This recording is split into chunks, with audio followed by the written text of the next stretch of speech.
iPhone 12 review, check. iPhone 12 mini review, check. iPhone 12 Pro Max review, check. One more to go. You can do this, MJ.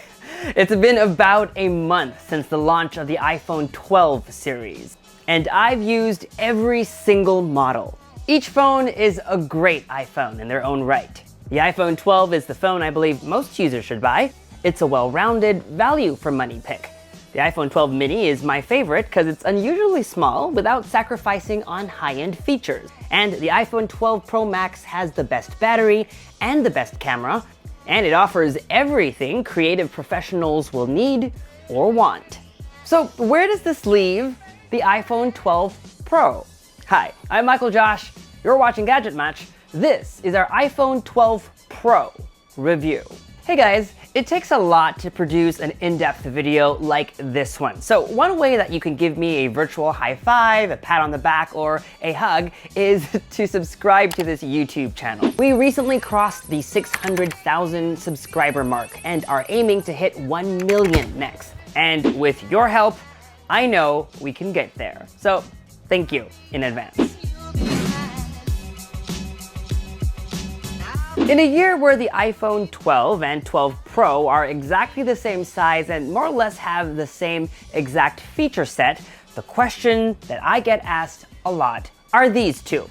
Is the iPhone 12 Pro worth paying that extra $170 for? And do its added features justify its Pro branding? First, the price difference is smaller than you think. If you look closely, the iPhone 12 starts with a 64GB storage option versus 128 on the iPhone 12 Pro. So comparing 128GB models, the more accurate price difference would be $120 before taxes, not $170. Secondly, the defining features of the 12 Pro can be summed up into three things. First is prestige. You know, the clout of owning the Pro model. That sophistication is reflected in the 12 Pro's more premium, shiny stainless steel band and matte finish. Less playful and a little more grown up.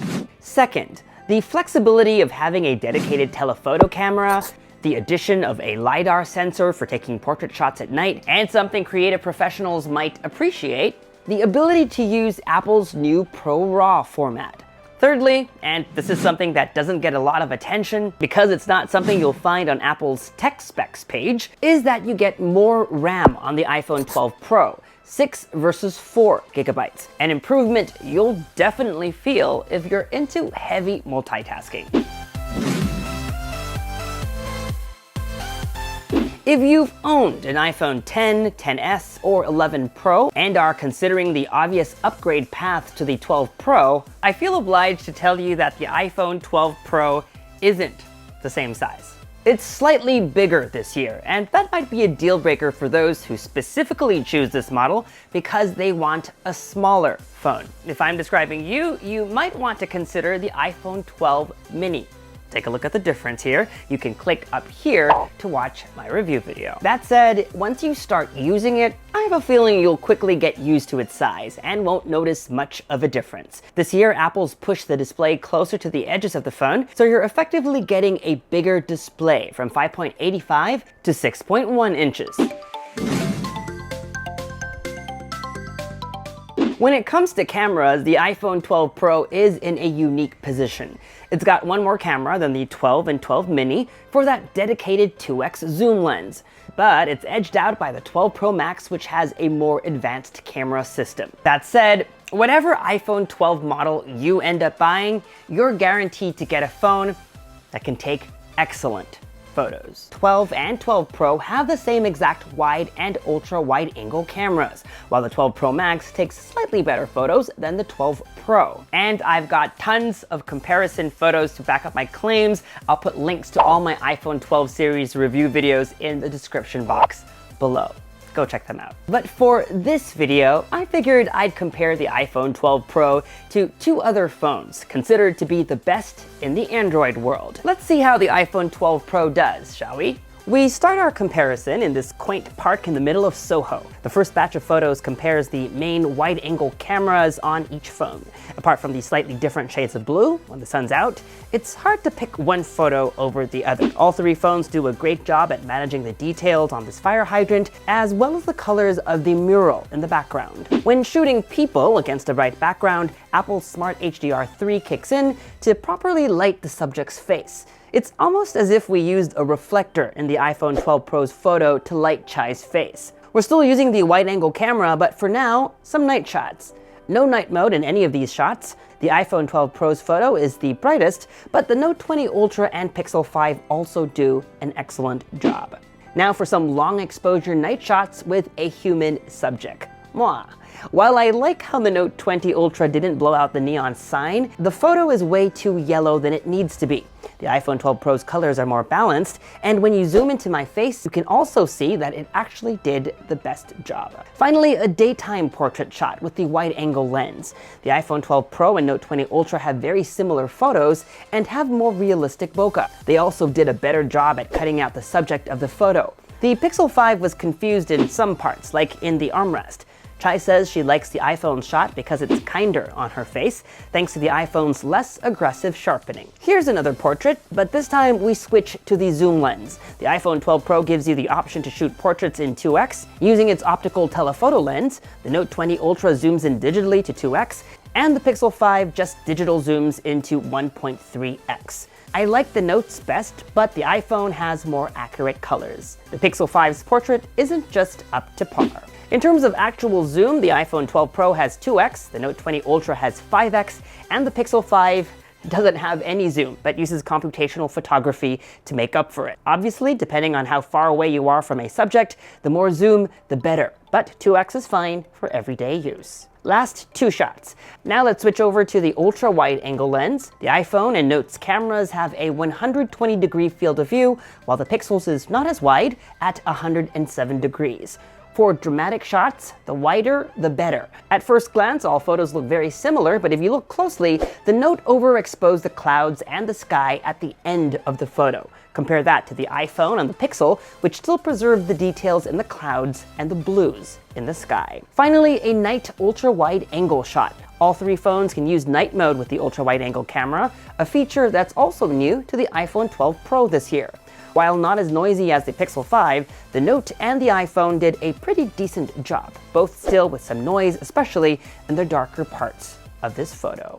During the iPhone 12 launch event, Apple spent a lot of time hyping the video cameras on the iPhone 12 series. It's a claim I'm inclined to believe. Apple has historically made some of the best video cameras on a smartphone. This year, they're taking it a step further with Dolby Vision support for HDR video recording. That's a big deal if you're a content creator, and Apple believes filmmakers will see the iPhone 12 Pro and Pro Max as professional tools as well. So to put it to the test, I handed an iPhone 12 Pro to my videographer, Chai. Here is our tribute to the last few beautiful fall days before we descend into a gray and gloomy and cold winter.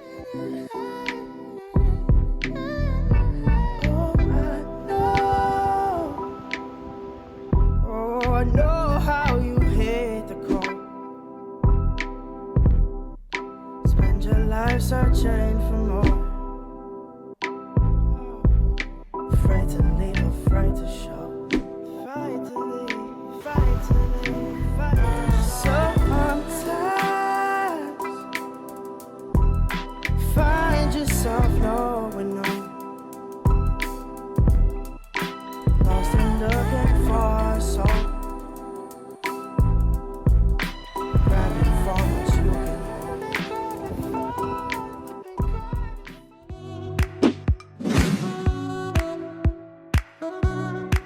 You all know I've been an iPhone user since the very first one many many years ago. And while I love my iPhone, one of my biggest complaints over the last few years has been because it doesn't have a lot of RAM, it's affected my ability to multitask. Now, let me preface this by saying, while I do understand I don't have a lot of complaints about Apple not pushing the spec sheet on iPhones as it's done in the Android world, because they control the software and hardware experience and it's optimized and it doesn't affect users as much. Not having a lot of RAM, I believe the iPhone 11 Pro had 4 gigabytes, meant that sometimes I'd be composing a post on Instagram and then I switch to another app for a bit. When I come back, I find that the app had reset and my draft post gone. That's because there isn't enough of a memory cache to save what I was doing. The iPhone 12 also has 4 gigabytes of RAM, and we have experienced the same while reviewing it. The Pro models, however, have 6 gigabytes, and it's been such a luxury. Now you can multitask like a champ. Now, I didn't complain about this in my iPhone 12 review because I believe that for most users this won't be an issue, but for more Pro users, it's definitely a big deal. And if you see yourself jumping often between watching videos, social media, editing photos, and playing games, this extra 2 gigabytes of memory alone is worth the premium you pay to get the Pro model. The iPhone 12 series marks Apple's move away from Intel to Qualcomm modems. Qualcomm's X55 modem powers Apple's push into the world of 5G. And here in the US, iPhones also support Verizon's millimeter wave ultra-wideband networks that, in my tests, can go up to 2,000 megabits per second. Imagine how quickly one can download an entire album, or a season of your favorite show on Netflix for that matter. There's a big caveat though. To get those speeds, you need to be in the exact street corner. Take a few steps in either direction, and the experience is suddenly not the same. For the purpose of being able to have footage to show you, I even revisited many of my tried and tested ultra-wideband spots, like this one at Bryant Park. And on this day, I couldn't even get anything faster than what I was getting on LTE underground. The point is, while 5G is here and it's slowly rolling out across the globe, it shouldn't be the primary reason to get a new iPhone. Get it knowing that if you do in fact plan to keep your iPhone for say 3 to 5 years, then your iPhone 12 Pro will be able to keep up. That said, even if you don't use 5G, the superiority of Qualcomm's modem tech is obvious. I'm not gonna say you'll get better reception, but as a New Yorker who often takes the subway, I've noticed that iPhones, because of their Intel modems, have always struggled to get cell connectivity after losing that gap between stations. The hack has been to toggle airplane mode on and off very quickly. These new iPhone 12s latch on to cell signals so fast that signal bars start popping up as soon as your train begins pulling up to the next station. This video might not have gone into as much detail as my usual review videos. That's what happened, folks, when it's your 4th iPhone 12 review video in the last 30 days. Now, I hope you don't need this recap because you've already watched my other review videos or that you plan to watch it after, but just in case and for the benefit of everyone else, here is a quick recap of the iPhone 12's best features. We've talked about 5G and all the camera improvements. The phone looks different this year, a new design inspired by the iPhone 5S with flat sides that make it look sleek, but also improves the screen's structural integrity. Speaking of which, there's also ceramic shield, which makes the front screen 4 times more drop resistant. This year, the hero color is Pacific Blue, and I love it. But gold, silver, and graphite are excellent options too. Powering the phone is an A14 Bionic chip, the world's first 5nm SoC, one that's more powerful than what the casual user needs. The display is great, mics and speakers too, it's water and dust resistant. Battery life is okay, not spectacular. For that, you need to get the 12 Pro Max. Charging is relatively fast, but there's no charger in the box. And finally, there's MagSafe, a faster, more efficient way to wirelessly charge, and a new system for attaching add-on accessories.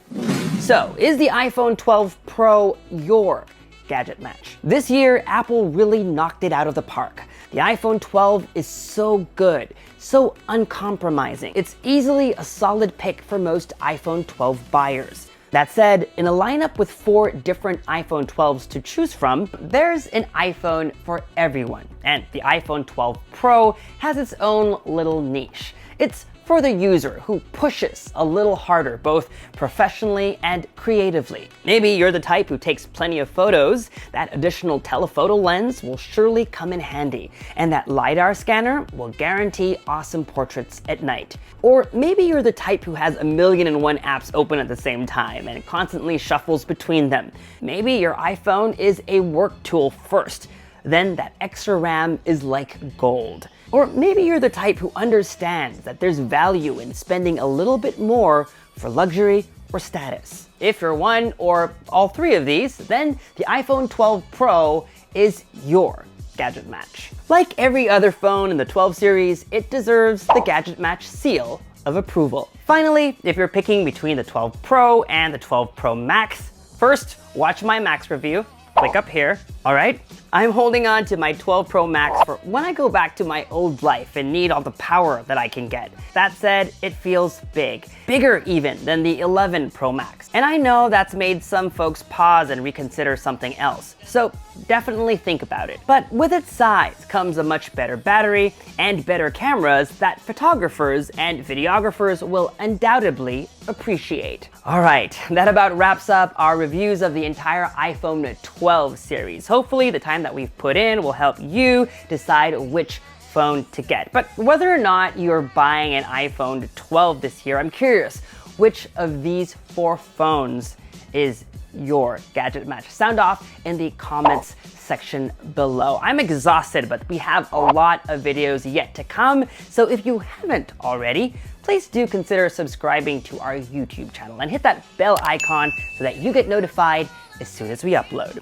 Follow me on social media for all the behind the scenes fun stuff. And as always, make GadgetMatch.com your daily habit. Until the next video, I'm MICHAELJOSH. Thanks for dropping by.